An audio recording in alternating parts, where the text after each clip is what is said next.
Hello बच्चों, आशा करता हूँ कि आप स्वस्थ होंगे, मस्त होंगे, अच्छे से अपनी पढ़ाई कर रहे होंगे। बच्चों, आज हम करेंगे हमारी एक्सरसाइज 12.2 का क्वेश्चन नंबर 8। तो हमारा क्वेश्चन है, a spherical glass vessel has a cylindrical neck 8 centimetre long, 2 centimetre in diameter. The diameter of spherical glass is 8.5 centimetre. By measuring the amount of water it holds, a child finds its volume to be 345 centimeter cube. Check whether she is correct, taking the above as the inside measurements and pi is equals to 3.14. तो बच्चों, आपसे इस question में कहा गया है, आपका spherical glass vessel है, उसमें आपकी एक सिलेंड्रिकल नेक लगी हुई है जिसकी हाइट आपकी 8 सेंटीमीटर है और उसका डायमीटर आपका 2 सेंटीमीटर है, और जो स्फेयर है उसके अंदर उसका डायमीटर आपको 8.5 सेंटीमीटर दिया गया है। तो इस वेसल का एक बच्ची ने वॉल्यूम निकाला और उसका वॉल्यूम आया 345 सेंटीमीटर क्यूब। तो आपको ये बताना है कि क्या जो 345 सेंटीमीटर को उसने वॉल्यूम निकाला है क्या वो सही है, और अगर सही नहीं है तो आपको सही वाला बताना है कि कितना होगा, और आपको पाई की वैल्यू यहाँ पर 3.14 यूज़ करनी है। तो बच्चों, क्वेश्चन को सॉल्व करने से पहले हम जो इसके अंदर दो आपकी शेप्स दी गई है, सिलेंडर और स्फीयर, उनकी डायमेंशंस लिख लेते हैं अलग अलग क्या होगी। तो सिलेंडर के लिए आपकी हाइट कितनी दी गई है, सिलेंड्रिकल नेक की हाइट आपकी 8 सेंटीमीटर दी गई है, तो एच हाइट होगी आपकी 8 सेंटीमीटर।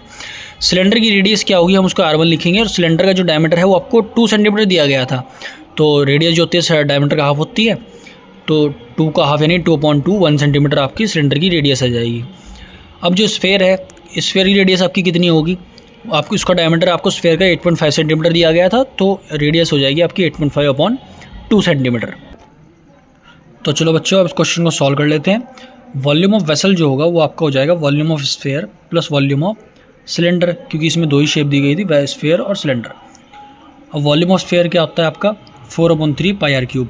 हमने स्फेयर की रेडियस को R2 लिया था तो उसका R2 का क्यूब लिखेंगे यहाँ पर, प्लस वॉल्यूम ऑफ सिलेंडर हो जाएगा आपका पाई आर स्क्वायर एच, और सिलेंडर की रेडियस को आपने R1 लिया था तो यहाँ R1 का स्क्वायर देखिए लिखा हुआ है। अब इन दोनों में आप देखेंगे तो सिर्फ आपका पाई ही कॉमन है, तो पाई को आप बाहर लिख लेंगे।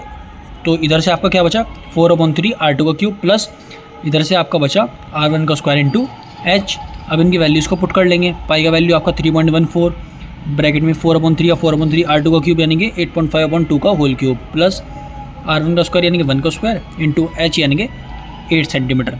अब जब आप इस ब्रैकेट वाली वैल्यू को सॉल्व कर देंगे तो आपकी वैल्यू आ जाएगी 5297/48 मल्टीप्लाई में 3.14 जो आपकी पाई की वैल्यू थी बाहर।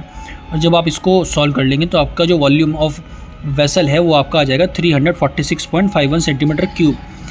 तो बच्चों, इस वैल्यू के साथ आप ये बता सकते हैं तो जो उस बच्ची ने अपनी वॉल्यूम निकाली थी वेसल की वो 345 सेंटीमीटर क्यूब, वो आपकी गलत थी, और जो असली में जो इस वेसल की वॉल्यूम है वो 346.51 सेंटीमीटर क्यूब है। तो बच्चों, इसी के साथ जो आपका क्वेश्चन नंबर 8 है वो फिनिश होता है, और आपकी जो एक्सरसाइज 12.2 है वो भी फिनिश होती है।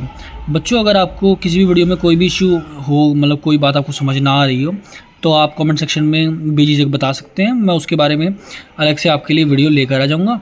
और अगर आपको ये वीडियो अच्छी लगती है तो आप इसको प्लीज़ लाइक कर दें, चैनल को सब्सक्राइब कर दें, और इस वीडियो को प्लीज़ शेयर कर दें। Thank you.